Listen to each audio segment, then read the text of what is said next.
How will you feel one day that you walk inside the office and your boss calls you directly at the chamber? Won't you be surprised? Is it a good news or is it a bad news? Now the boss starts telling him that you tell him about the company's products. What are your views? What do you think that the HR policies would be? What are the products and services? How the sales is performing? And what are your inputs? Well, this type of a thing generally doesn't happen in a company, but how would you feel that your boss or your CEO would call and want your views, your opinions, your empathy, and the entire scene would change? Isn't it? This is what is called inclusive leadership. We are including opinions, emotions, sentiments, and most importantly, values and human emotions. In this video today, I will be talking about inclusive leadership, what it is, how important it is, and how it fosters the growth of a company. My name is Shaunak and you're watching this video on CTPD, Center for Training and Professional Development, and I would be speaking more on inclusive leadership in this video. So once we have laid down the basic idea of inclusive leadership, remember that inclusive leadership obviously includes human emotions, human empathy and opinions, but most importantly it helps you to do and grow the business better. Right on your screen, as you can see, the first thing is increased innovation. Obviously, when you're doing a business with one particular person, one particular sales force, one particular group, then there is a kind of a innovation and ideas which are limited to a particular group of people. But when you're including people from 10 to 20 to 30 to 40 and so on, obviously the innovation will be increased. Second, as you can see on the screen, obviously it would include enhanced decision making, because when we are looking at a particular problem at one point of view with a group of people, when you're including many people, the decision making might be very complex, but it would definitely include and enhance the decision making. Third point would be attracting and retention of top talent. Now, whenever somebody is leaving the company, typically I have seen with some very big companies, the HR or the CEO would call you, hey, come on, why are you leaving the company? What is the reason? You might be a little bit afraid in telling the reason, etc. But remember, this is another style of inclusive leadership. The boss or the CEO or the HR really doesn't want you to leave, because once you leave, the company takes you as an asset, and in order to replace that valuable asset, that would be a problem. So inclusive leadership would also will help into retaining top talent. And the next point would be expanding the market reach. More decisions, more complexities, more people, more ideas, obviously the market would be more. Now I would like to quickly tell you, so first is the increased innovation. Obviously there are more people, more innovation. Decision making is much more outreach and people would make better decision. Top talent and attraction and retaining the best people would be done, and it would help you to reach the market more. Now this is what I told, that the business case is included, but there are certain characteristics which are very important in order to understand inclusive leadership. Coming up in the next part of the video, I would be talking about the characteristics of inclusive leadership.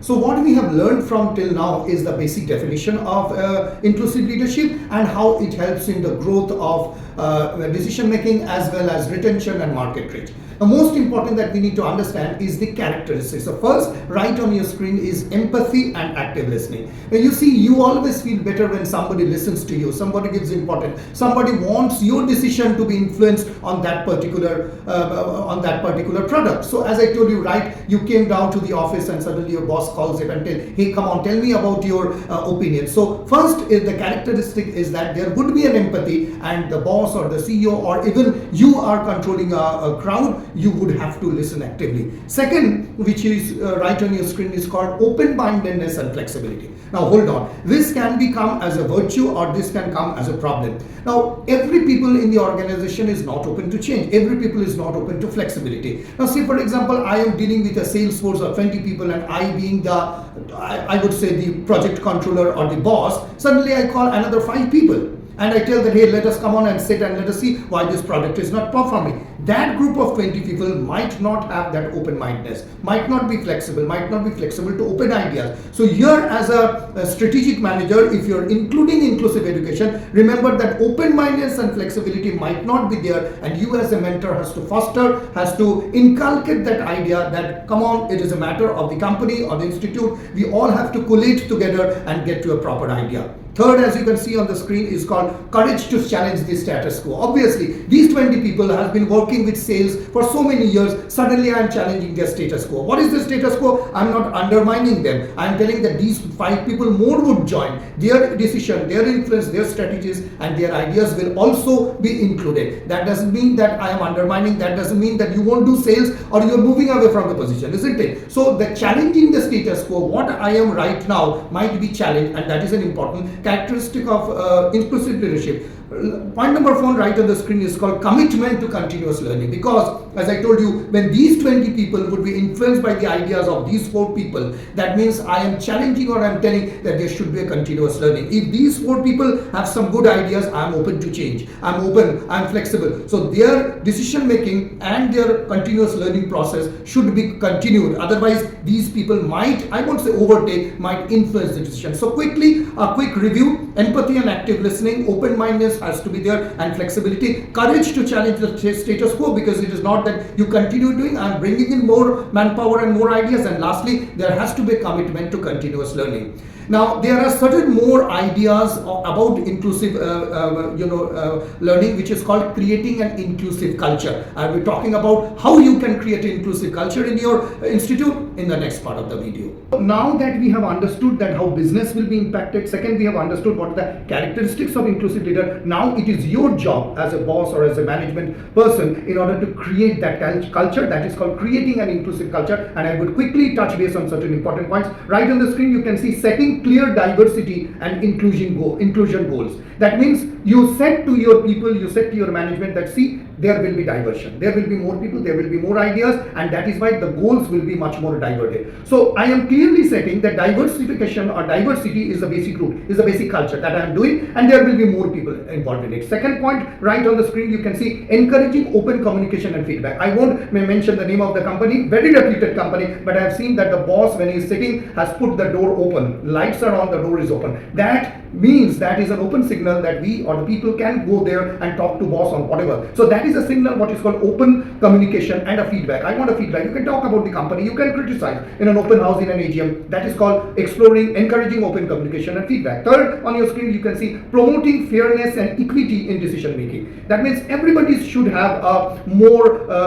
equality in terms of decision making, starting from the ground zero level up to the top boss. Everyone should have an equal authority. Now I can talk a lot about this equality. Maybe if you want, you can put up a feedback on the comment box that do you want to know more about what is called how we can make equal decision making. Then I can make up another video. Moving on to the fourth one, providing diversity and inclusion training. This is very important, because as you understand, as I told you right in the video few minutes back, there are 20 people who are controlling Salesforce for a certain amount of time. Suddenly 5 people coming, there is a mental blockage, there is a problem, there is a, I would say, obstacle that I don't want these people to come in. So obviously there has to be an inclusion training, the training to change the feedback, training to accept more ideas, and training to know further things. So these are the 4 quick points: setting clear diversities, encouraging open communication, promoting fairness and equity in decision making, and providing training, that how do you train your mind in inclusion training. Apart from these things, there is also something which keeps on in our mind, that is whether I will accept people,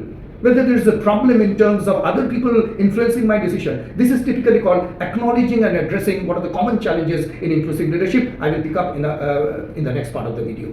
As I was telling that once we have introduced the culture, now it is the time that there might be problems. As a boss, as a business strategist, you should be aware about this problem and what could be the problem, what could be the possible solutions. I am now going to pick up in this part of the video. It is called acknowledging and addressing common challenges. First, right on the screen, you can see unconscious bias and strategies to mitigate it. Now, the bias, remember, it won't always come from your colleague, from your junior. It might also come from you. Now, when I am talking on a subject, I am talking on a product, on a service, on HR, or whatever the issues, remember that I, as a human being right in front of the camera, I am also biased. So the question is that before encouraging unbiased decision to your colleagues, to your boss, or to your juniors, you have to be very clear that am I out of bias? And how would you do? Well, you can look into other videos, etc. It's a very challenging thing to do, but you have to encourage unbiased opinion, and you have to come out of that. Second thing that you can see on your screen is resistance to change within the organization, and this is very common. Set of people doing a certain work, you as a boss or a strategist suddenly brings in 10 more people. I would be resistant to change. Why do I do? What are the ideas? But the question is that the ultimate goal is the betterment of the company, betterment of the motivation, and betterment of the society. So in order to do that, I am including a culture where there are 10 more people, and these 30 brains, when they work together, come up to some great, nice and fruitful ideas. So there will be resistance, to change, and you as a manager has to strategize those changes if you're including inclusive leadership in your company. Third, but most important, the importance of accountability and measuring progress. Give accountability to your people. I will say that I have seen companies where giving less accountability or making them free, as we talk it, creates a lot of problem. But when you give the accountability and there is a strategy where you can measure that, that becomes very important. So inclusive leadership, apart from the culture and motivation, etc., has these 3 points. Unconsciously you are biased and how you can overcome. There will be resistance to change that, accountability and measuring progress. And thirdly, the importance of accountability. You have to give accountability to those people. Apart from that, I would just like to include one more point, that is, how do you use inclusive language? Now you understand you're fostering a new growth, you're including a new culture. So I would say you try to avoid using gendered language, for example, he or she or they or them. You can say people like, say for example, handicap. Instead of saying handicap, you can say disabled or has a disability or powerfully able. Instead of saying mailman, you can say male career. Instead of housewife, we can say homemaker. Instead of fireman, we can say firefighter. And instead of mentally ill, we can say people with mental illness.